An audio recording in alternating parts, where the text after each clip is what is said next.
It's been a while. What's up, Halas Huddlers? Bears got some new coordinators since we talked last. Let's go through those. And let's talk about what their top 5 priorities are going to be going into this offseason. That and more on this episode of the Halas Huddle podcast.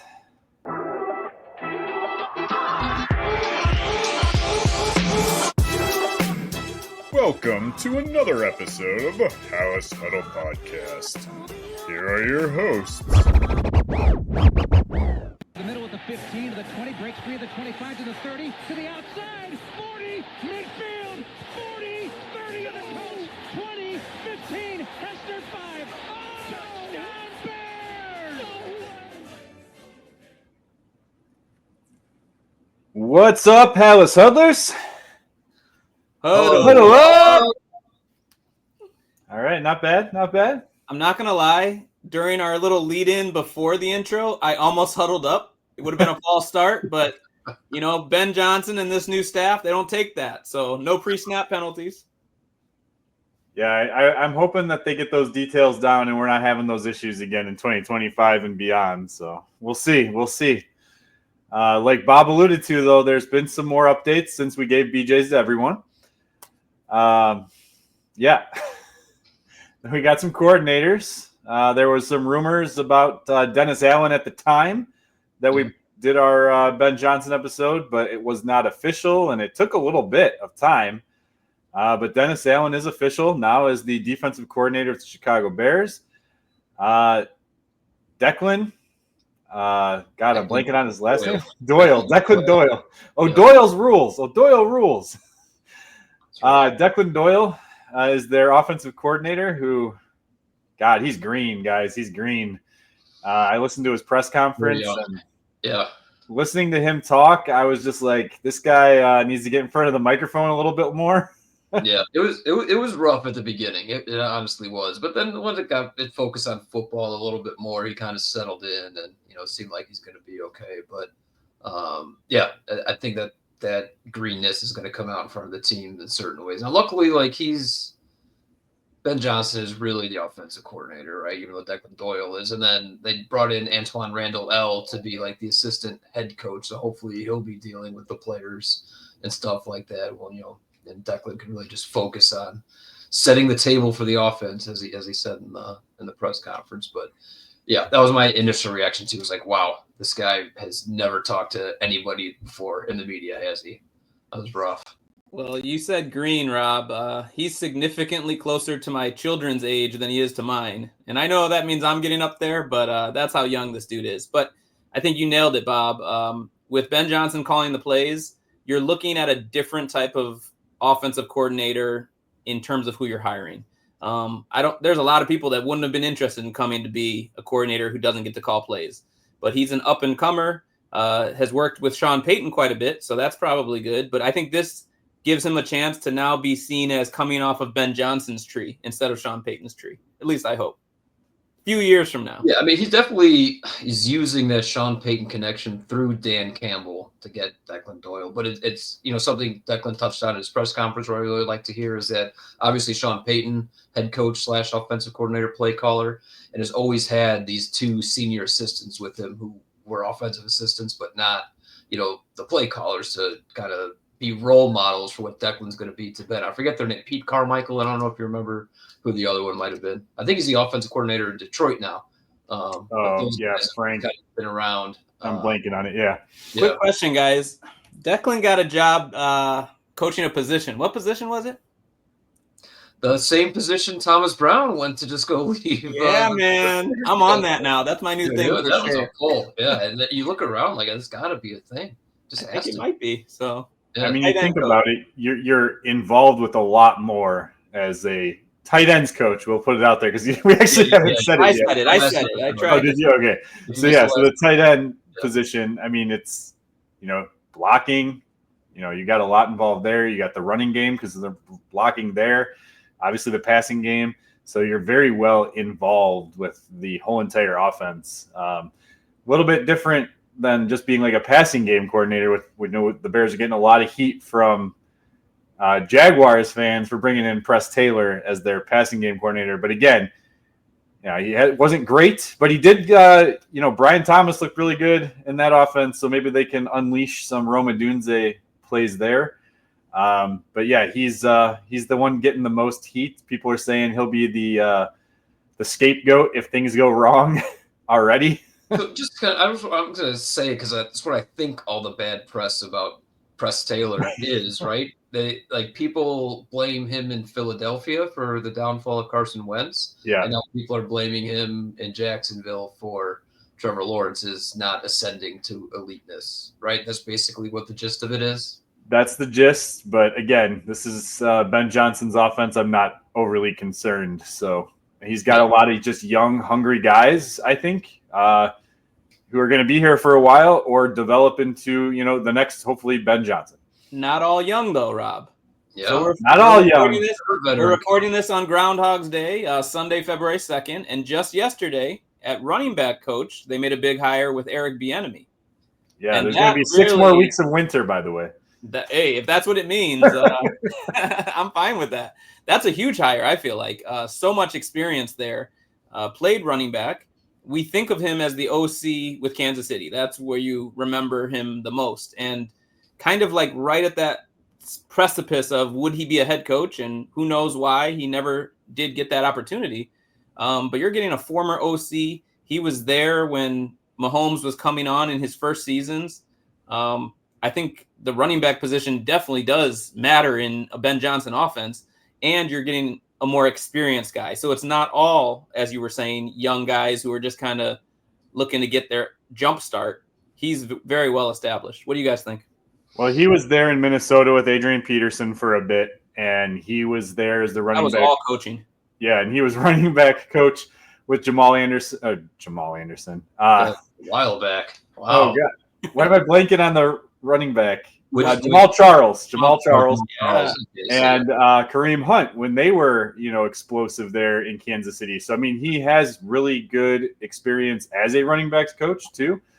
So it's not like they just threw him into a position as a name. But the big thing is, look, guys, he knows what a winning organization looks like, right?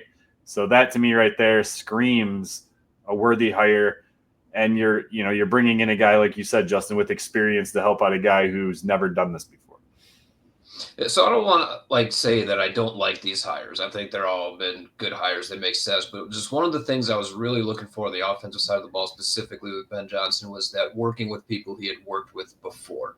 We had kind of seen before with other head coaches, Matt Nagy namely, but also, Eberflus, even though he's a defensive guy, bring in coaches that he hadn't coached with before. So you don't really know what it's like to grind hour after hour, week after week with them to understand, how they're going to feed off each other to make sure that all those ideas going on in the room contribute to something positive instead of detracting. And I'm slightly worried that, Press Taylor and Eric Bieniemy have been in positions before where their voice was the biggest and loudest in the room. And so I'm just how is that dynamic going to work? So that's just one thing, just concern, keep an eye on. It's just something I think it's worth mentioning now. Not that I dislike anything that's happened. It's just one thing to keep an eye on. Yeah, I will say I love the Dennis Allen hire only because, he's already been a head coach twice. He's not been able to get over that hump, and I'm almost wondering if it's now, he's going to take more of what I would expect, like Vic Fangio to be. Just, look, I'm a really good defensive coordinator. I like what I do. I'm going to kind of just maintain this role. If something comes up, it comes up, but I don't think he's going to push for it too much. And I think that this pairing could be around for quite some time as long as they can find success. And what I really like about it, too, is we're not going to see that damn bend and don't break defense anymore. Look, he runs a 4-3, so the personnel doesn't really have to change much. I said this on Twitter. I love the idea of Tyreek Stevenson now because, to me, he's a better man coverage corner than he is a zone coverage corner. So if he can get the most out of him, I think that's going to be fantastic. I do think it's going to hurt Terrell Smith a little bit because he was better in zone than in man, but he can play both, so it's not like it's a horrible move there. There's going to be some slight personnel changes, but I think what we saw on defense is pretty much going to be what we're going to see on defense again in 2025. You forgot someone, Rob. In his press conference, he called out Kyler Gordon. Yeah, he's excited about Kyler Gordon. Myself using him in a lot of ways in this defense, which means, and part of today's episode is a little bit of a peek into offseason, but we might have to talk about how some of that money might need to go to extend Gordon before he has a breakout year and you have to pay him more. So something I've been thinking about. Yeah, so we'll foreshadow into we are going to have off-season episodes, right? We are going to do our mock off-season where we do the free agency. We are going to look at the salary cap and go through all of that. We are going to have a ton of draft content between now and then. So there's a lot to be said, a lot to be done over the next, 2 to 3 months. But to start us off, and I think as long as you guys are done with coordinators, I think we can transition to what Justin, I think, had a great idea for this episode was what are the biggest needs of this team right now? So we did not talk about this ahead of time in the sense of I have no idea what people are going to rank where, but we came up with a, most important to least important rankings. I think we were trying to keep it within 5, but some of us might have went a little bit over that because we did decide, and I'll preface this, we did decide that IOL, the interior offensive line, is 3 separate positions, not just one. So that could come into play here on how we interpret things. So again, there was no coordination here. We put our hats on separately. We're just going to kind of let this roll and see how this goes. I think part of the fun is going to be to find out how the sausage was made, right? That's right. That's right.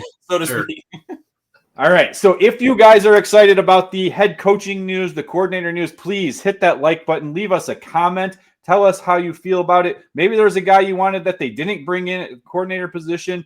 I know, Bob, pre-show you mentioned this. Maybe you want to talk about it a little bit, but offensive line coach needs to be a big addressed situation here, right? I know they've been looking at a lot of college coaches. I don't believe anybody has officially been hired, but there's rumors on where it's going to be. I could be wrong. I've been dealing with a kid with a broken thumb. I've been dealing with a a sump pump issue with frozen pipes. I've been digging out stuff for the last 2.5 days. So I haven't been really focused on what's been going on Bears wise, but I do know they had a couple interviews with offensive line coaches from college. And there's rumors that one is in the works of being finalized if it hasn't been already. But yeah, so I don't know how we want to start this. Yeah, let's hope they get it right. It's a big hire. That's a big hire. It really is. Be somebody he's worked with, Bob. Doesn't look like that. It doesn't really look like that either. Yeah, we'll see. Yeah. Well, offensive line is obviously going to be probably an important need from all of us, but let's see how that ranks out. I guess let's just start from the bottom and work our way up. So we'll go with our least of the needs. I only have 5. So we're saying least of our needs, but there's still a top 5 need, right? I mean, the Bears have several. Correct. For me, it's the least of my top 5. Yes. Number 5 ranked of the top 5. Yes. I don't know if anyone has more. Do you want to throw in a few before we get to your 5th? Well, we do honorable mention at the end. Okay. Do it at the end? Okay. Okay. I was going to say, it's so much pressure because picking 5 was tough for me. Right. Okay. All right. So, Justin, since it was tough for you, I'm going to put you on the spot. What was number 5 in reverse order for you? So the least of your 5. So I will say, once we had to separate out the positions, and I kind of thought of it almost as every single position along your, let's say, your starters on both sides of the field. For 5, for me, is a DT. We'll get to some of the other ones later on my list, but I feel, and again, this was mentioned when it was Eberflus running the show, how important it would be to have kind of like that anchor on the line. But I think in any defense, with Dennis Allen, actually something people say he struggled with in New Orleans was having guys to stop the run. And it was a big problem for the Bears last season. It got much worse when Billings was out, but it wasn't that good when he was there either. And I think that's something they need to address. Number 5 for me, DT. Yeah, number 5 for me is also DT.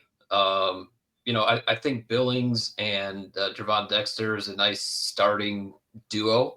But I would think that, I know we like Javon Dexter on the show, but I think the next time he takes a game over will be the first time he's taken a game over. So either got to get somebody, a legit game wrecker in the middle, or another solid rotational player that Zach Pickens just hasn't been yet. Zach Pickens. Yeah. So that's interesting. I will preface this. I do not have defensive tackle as a need on my list for my top 5. I do think it is a need. I just think it's more of a depth need that is assuming, Andrew Billings can come back healthy, which is a pectoral tear, so he should be fine by the time season starts. Not a concern. And I think there's enough, not to get too heavy in the draft, there's enough defensive tackles in the second and third round range who will be better than Zach Pickens, who I think they could put in that rotation and they'll be just fine with those, 2 plus the rookie. And then my guess is that DeMarcus will move into the interior role more than playing defensive end. So, all right, for me, it's safety. Which is kind of maybe an odd one for some people to think. But here's the thing. This is going to be an aggressive defense, and I'm looking at it in 2 ways. One, we have seen Jaquan Brisker now he missed more than half a season this year. He missed games last year, both due to concussions. Rumor is that he was healthy enough to come back prior to the end of the year, and they did not go that route. That's kind of a rumor per him on social media. It was a little bit of a not like direct message, but he did say he's been healthy for a while now. So we'll see how that works out. The other thing is, I don't, okay. So if we look again at free agency and we look at where contract situation is, Kevin Byard's contract, he still has 1 year left. He's worth $8.5 million this year. If they release him, it's only a $1.5 million dead cap hit. So if Dennis Allen feels like they need to go into a different direction at that position, I could see that coming into play here as well. So that's why it's number 5 on my board. 1, you either need to find a solid backup to replace Brisker should he not be able to continue to play healthy, or 2, if they go in a different direction and they move on from Kevin Byard, they could look at a positional change there as well. Just a real quick thing, Rob. So we're saying top 5 priorities going into the offseason, which would include both free agency, draft, trades, anything. But when you said DT didn't make your top 5, but you're talking about possibly using a second or a third round pick, it seems like you're filling a pretty significant investment. Well, if you follow along on my Bear Goggles on content, I took a safety before I took a defensive tackle in my recent mock draft. That's fair. And like I said, free agency is going to be addressing some of my higher needs. So, all right. So. Fair. Yeah. All right. Number 4. Want me to kick this one off? Yeah, we'll just rotate back and forth, and I'll always be the last. So we'll have you start here with number 4. Lucky you. All right. So I'm staying in the same kind of positional group, but I'm going defensive end. I think getting another defensive end opposite Montez Sweat is a really big need, more important than getting a third defensive tackle. It's not rocket science or take a deep football knowledge to know that you have to control the line of scrimmage and you have to affect the quarterback. So they need something better than whatever they put on the opposite side of Montez Sweat. We all like Booker as a prospect, but as like a rotational defensive end, I know there's a lot of stuff that he's going to be the next, who's the guy from Crosby? Vegas? Yeah. And it's just like, maybe, but obviously not yet. So I just think having some real investment to fill that need and just get as solid on that defensive line as you can be will take that to the next level. And let's also point out that we keep saying across from Sweat, but Sweat's last season was a bit underwhelming. So maybe he's not quite at that level where we're all putting him at. For me, number 4, wow, surprising because it's been a need for a long time. I have center. And I kind of just said it right there. You just keep trying to put a Band-Aid on this, and it's a critical position. I mean, it's kind of disappointing that Ryan Poles and Ian Cunningham, both former offensive linemen, have still so much need on their O-line. And so this is the first time I'm going to mention the O-line, which tells you where I'm headed on my list, but I have center as the number 4 need. I am with Bob here. I have defensive end as my number 4 spot here. Just like with defensive tackle, I think this is a pretty solid defensive end draft class. There's only one guy who I would give a top 10 pick to, and he is not going to be there at number 10, and that's Abdul Carter. I have his number 1 on my draft board right now, and I don't think it's going to change. That kid's a beast. Or like, April. If there's one player who stood out to me in the college football playoff, it was him. Like, he's just like a monster. Yeah, even when I went back and watched game film from like games in the regular season, even when he like disappears, and I say disappear, like he still ends up around the football. Like he'll be completely washed out of the play and say it's a run play to the opposite side. Like he just ends up being near there. Does he get the tackle? Usually no, but just the fact that he's there, like screams ball player to me. Is he your number one player in the draft? I know we'll do more draft content later. He is mine. He's my number one. And I don't think it'll change. I don't think it'll change before April. See that. Yeah. Again, he will not be there, but there are some solid names that you could once again get in the late first round, into the second round that I think would be fantastic. Mike Green is a guy that I would really love if they traded down. Although he's shooting up draft boards, he might be a guy you have to take at 10. But he's a guy out of Marshall that I would love if they could get into like the mid-20s and somehow land him. It would be ecstatic. But if they don't use the draft, there is one name, and I'm going to throw it out there now, kind of hinting at where I might go in the offseason. We talked about him a little bit last year. We're going to talk about him again, is Chase Young.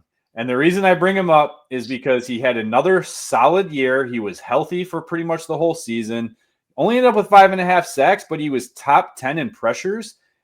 And where did he play? New Orleans. So Dennis Allen comes here. If Dennis Allen feels comfortable with him and he feels comfortable with Dennis Allen, that connection could work out pretty well here.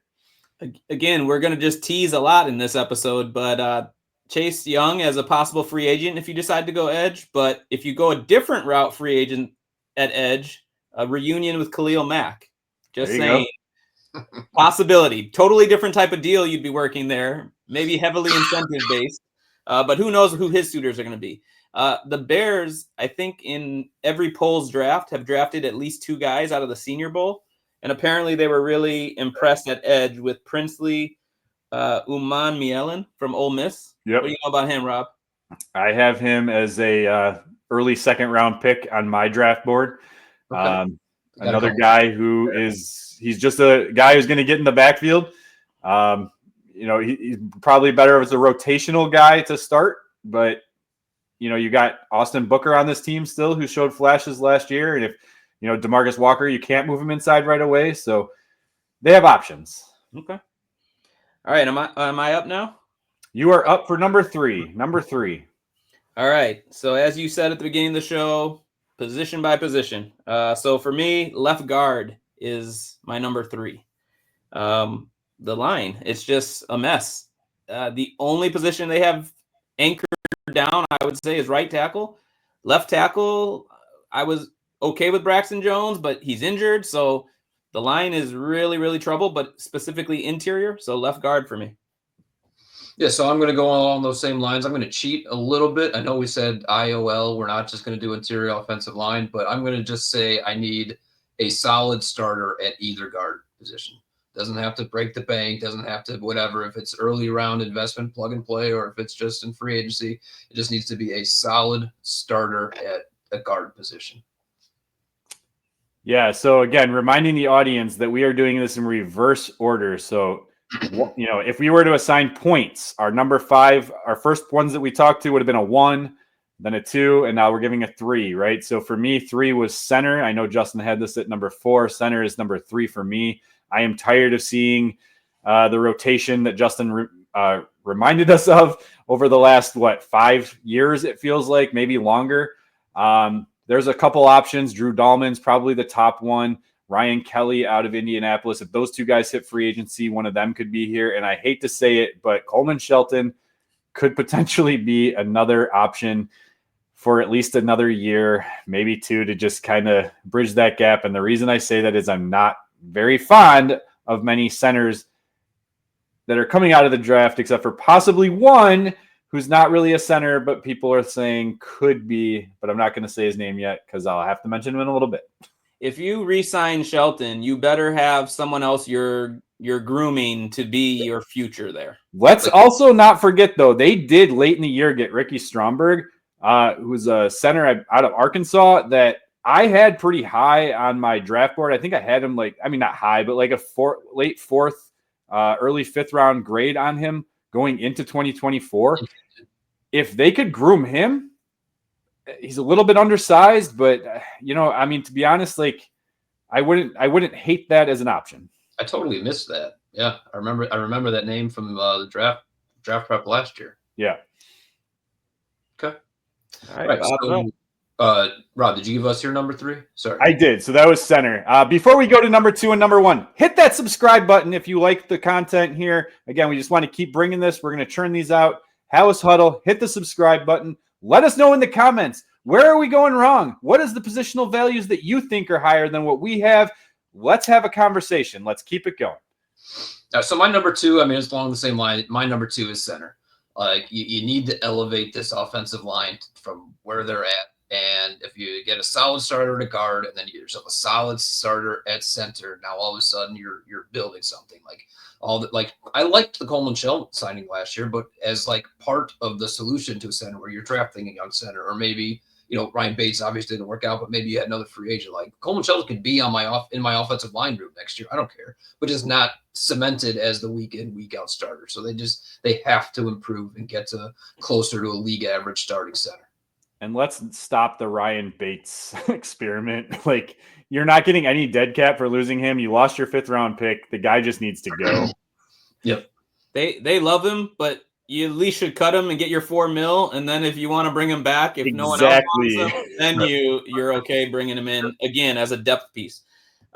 So I guess the repetition is going to be here. It's just because we have our things slightly different. But I have number 2 edge. And it's because of what Bob said. It's one of the most important things is getting pressure on the opposing quarterback. Bears really weren't good at it last year. And we can't only look at last year. It's a whole new regime coming in. But on the defensive side of the ball, I don't know that there's going to be a whole lot of changes. And that's why I think it's important to get a better option at edge. And then all those guys we keep hoping for better out of, they can be just those rotational pieces instead of being artificially promoted to you just have to be what we need you to be. You need a guy that's more solid. So it's a number 2 priority for me. Real quick, something we didn't mention, but we see it even with the Matt Eberflus defense, was how often Kyler Gordon was used to get into the backfield.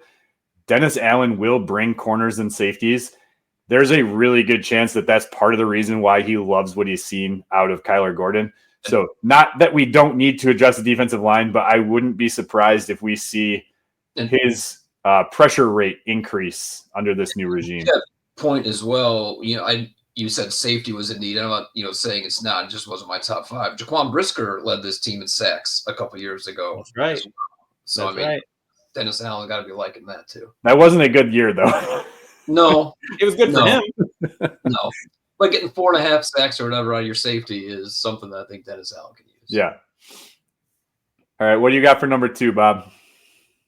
I kicked this one off. I said you center. went first. Oh, you did. Oh, I'm sorry. So I'm up. So number 2 for me, and I separated these. So I have right guard. The reason that I went right guard over left guard is, one, I feel like technically Tevin Jenkins is still on the roster, and you could potentially negotiate a deal between now and the start of free agency. So therefore, right guard was a higher priority for me. But the bigger reason is I want Trey Smith, and I don't want to have to put Trey Smith at left guard. I want Trey Smith to stay at right guard, which could be hypocritical on the fact that I'm saying I want him that bad and he's not my number 1 priority. But I just think that if he hits free agency, that's the guy you have to go after. If for some reason Mekhi Becton also hits free agency, it would be a hard choice between those two. Another guy who's young, 25, is playing right guard for the Eagles. Both right guards in the Super Bowl, right? Like, that's going to be kind of cool storyline right there. Drafted by the Jets, has struggled with them a little bit, wasn't retained for his 5th-year option, signed with Philadelphia, and just was an amazing right guard this year. I would take either one of those guys, but there's also some guards in the draft that could also be mentioned. I'll wait on that one, though. All right. Well, you segued right into me, Rob. My number 1 is right guard. And the reason I have right guard also being hopefully a very logical signing if Trey Smith makes it to free agency and the Bears decide, hey, make him the highest paid guard in the game and lock him up for many more years to come. But the other reason goes back to what I said, which is your only solid piece at the moment is Darnell Wright. And I slightly put right guard ahead of left guard, figuring get a dominant side of a line. That's what they had in Detroit, although I guess they were pretty solid all across the line. But just having a side where, when we need that 1 yard, that's how we're going to get it. So that's why I put right guard. Yeah, so my number 1 need is the other guard. My number 3 need, we address one guard with a solid starter. This time we're addressing the other guard with a Pro Bowl caliber player who hopefully is hitting free agency, and the Bears will pay together. Obviously, I'm hinting towards Trey Smith, but we just don't know what's actually going to happen. But we got to get an elite player, or Pro Bowl caliber at least, on the interior of this line. No matter how we get it, it's just got to happen. That's the number 1 need. And so if you get kind of a near elite or elite player plus 2 solid starters, now all of a sudden Braxton Jones is your 5th best offensive lineman. It's tolerable. So that's just what my top 3 needs: 1, 2, 3 interior O line. We're looking for that hard climb to tolerable. That's right.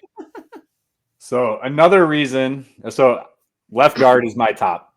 I think I kind of hinted at that with putting right guard where I did. But the other reason I went with left guard is kind of the opposite reasoning and thought process that you had, Justin. I do think Darnell Wright is a top 10 right tackle in the league, maybe even top 5 right tackle in the league. That said, I think Braxton Jones is average at best. We also don't know his injury situation. We don't know how well he's going to recover from that injury, how soon he's going to recover from that injury. So that does put left tackle a little bit into question there. But let's assume that he's going to be healthy. He's an average left tackle, right? Like there's nothing he does great, and he's not horrible as a left tackle either. I want to make sure my left guard is really good to make sure I'm not counting on Braxton Jones as much. But that said, he was put out on an island a lot and did fairly well when he was on an island. Again, I don't have a problem if they try to upgrade. He's just not my biggest concern. So it's interesting that I think the 3 of us have, well, I think, Justin, you had center at 4, but I think we had the top 3 and top 4 positions. We're all interior offensive line. So I think it is a good idea that we separated that out. Justin and I had the exact same. Did you? Okay. 5, just in a little bit different order, and then you just didn't have tackle. You had safety. Correct. So now I want to know your honorable mentions, Bob. Yeah. Are those ranked as well, or just? Safety is down the list of my honorable mentions. My top 2 honorable mentions is a running back to pair with DeAndre Swift, and then a wide receiver 3. I'm surprised we didn't have running back out of the 3 of us in our top 5, because had we gone IOL or just guards in general as one position, obviously running back would have, because they were my number 6. But I think running back's a big need. Ben Johnson coming here immediately. A lot of people get excited about trick plays and things like that, but he even says it. He's proud of the fact that his teams consistently rank well in running the ball, and then that sets up play action that's effective, which then if they're not stopping your run, they're not stopping your play action, that's when you hit them with these trick plays. So yes, running back is a high need. And then funny, Bob, when you said wide receiver 3, I realized damn, that should have been higher on my list, because I have tight end 2 on my list. Okay. Are you cutting Gerald Everett? Am I giving away the offseason here? Are you cutting Gerald Everett? We're teasing it. And as more information comes, I don't know what Ben Johnson thinks of Gerald Everett. From what I can see with how Detroit played, and Laporta's a different kind of tight end, I think. Let's be honest. Yeah. Like Cole Kmet, but he can't just become Sam Laporta. Yeah. So if they like the idea of Everett as another receiving tight end, I'm tired. I'm sorry, but Mercedes Lewis is nearly my age, so bring him on as an assistant coach and get someone else as a blocking tight end. But I would cut Everett unless Johnson sees a role for him. I would safety as well. So the only reason running back didn't make my top 5 is, and I hate saying this, but it's partially true, is the position is pretty devalued. David Montgomery was a 3rd round pick, right? Like, you can get guys in the 3rd and 4th round that you can put in here. I'll butcher his last name, but Bo Scatabo is a guy that you could bring in here who kind of reminds me of a David Montgomery. He's got the lower The Arizona State guy, right? Yeah. He's got the balance. He doesn't go down easily. He can has good off breaking tackles. So again, someone you could put in there in that position that you can probably get in the 3rd or 4th round is the reason why I didn't put them in the top 5. But I do think they're going to address it. And I like DeAndre Swift as much as Ben Johnson might not, because they've already gotten rid of him once when he was in Detroit. That's another thing to point out too. That team also got rid of Hawkinson. So, right. I mean, they know the type of guys that they want. So I think once Ben Johnson gets in here and sees guys, I think 2025 is going to be like the test year. And then some of these guys are just going to be shown the door, whether they have contracts or not. So it'll be interesting to see how this roster changes over this year, but more importantly to me, from 25 to 26. But the one position that was in my honorable mentions that no one else has said is kicker. That's kicker is a need for me. And whether they address it in the draft, there's a few guys, whether they address it in free agency, I cannot have Cairo Santos as my only kicking option going into 2025. I just can't. No, you can't. Yeah, I agree with that. You got to have somebody that you can, all right, we're going to try a 58-yarder. We think that we got a shot here, Yep. That's modern NFL. Got to be on the consideration of your to-go or not to-go charts that we actually have a kicker who could make this kick.